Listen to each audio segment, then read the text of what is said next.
Hey guys, welcome to Fuga. My name is Kaza Sunshine and you're watching the latest news. Today I am going to be talking about Deputy Gachagua and how, things have been going on for him. They have not been going on so well, but today I'm going to give you all the tea that I could find and all the exclusives. So stay tuned and you should watch this. Enjoy. Impeached Deputy President Rigathi Gachagua insisted he is still in office citing court orders, even as he alleged his ouster followed two failed assassination attempts. Mr. Gachagua blamed his tribulations on taking on President William Ruto over ills in government, including the controversial multiple billion shilling deals being handed to the Indian conglomerates. Imagine, guy, Adani Group and punitive.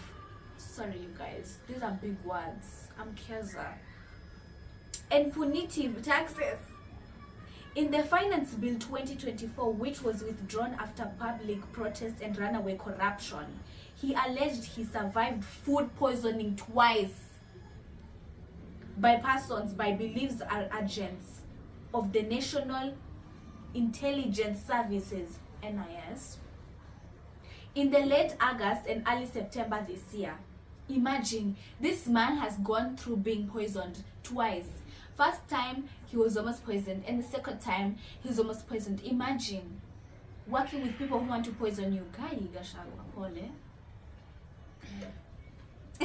Anyways, speaking on Sunday after being discharged from Karen Hospital, Mr. Gachagua said his state security had been withdrawn. He feared for his life and that should anything happen to him, President Ruto should be held accountable. Appearing in the public for the first time since he fell ill on Thursday and was rushed to hospital hours before taking on the stand during his ouster trial in the Senate, an evidently frail but determined Gachagua, flanked by his wife and family, say the fight to retain his seat is still far from over. He's still fighting. He's still fighting. So Gachagua's out, Kindiki in. Okay. The Senate voted to remove him from office after upholding charges brought against him by the Nation Assembly, but a state plan to swear in his replacement, Interior Cabinet Secretary Kithure Kindiki, on Saturday, a day after the Nation Assembly endorsed the president's nomination, was derailed by the courts that have suspended implementation of the Senate resolution. Now, so if you don't know Gachagua, Gachagua is like a deputy Gachagua, So in Kenya, recently they have been breaking out news that even his employees have been taken out. They've been told to quit their jobs, and Gachagua is now being hated. Some still love him and some are still hating on him. So we don't really know at this point. I also don't know the full story. This is why I cannot commit fully and tell you guys everything, because I'm also reading from some sources. So I cannot tell you the full news because I also don't know. So it's still ongoing, but I did hear that he won on the court thing. I heard that he won, but people still want him out. I want to tell the people, that's what Gachagua said. I want to tell the people of Kenya that I do not feel safe. For the first time, let me say that on August 30th, 2024 in Kisumu, undercover security agents entered my room in Kisumu and bagged it. One of them tried to poison my food, but we detected it on September 3rd, 2024 in Nyeri. Imagine that me, I am working. I am literally here, working on my computer, tapping, or I'm in the hospital. In this case, he was sick. He was lying in the bed, the gas mask on his face. He was like so sick. And then the audacity, you came to bag his room, and also you wanted to poison him. Imagine you working with someone that wants to poison you. Imagine. I could never. No, because these are the type of things that get you in trouble. And also, if they caught you, I bet you were taken to jail or you were actually held accountable for your crimes. Babes, poisoning, really. So anyway, remember that this is only for entertainment purposes only. If you want to know more things, you should do your own research, and you can also see the videos that I'm showing you. I want the people of Kenya to know that as I go home today, I have no security, and it's good that they know. And if anything happens to me or my family, President William Ruto must be held to account. And for the first time, let me say that on 30th of August in Kisumu, undercover security agents entered my room in Kisumu and bagged it, and one of them tried to poison my food.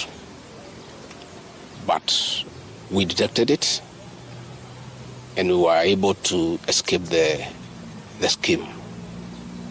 I was supposed to be killed through poisoning. On 3rd of September,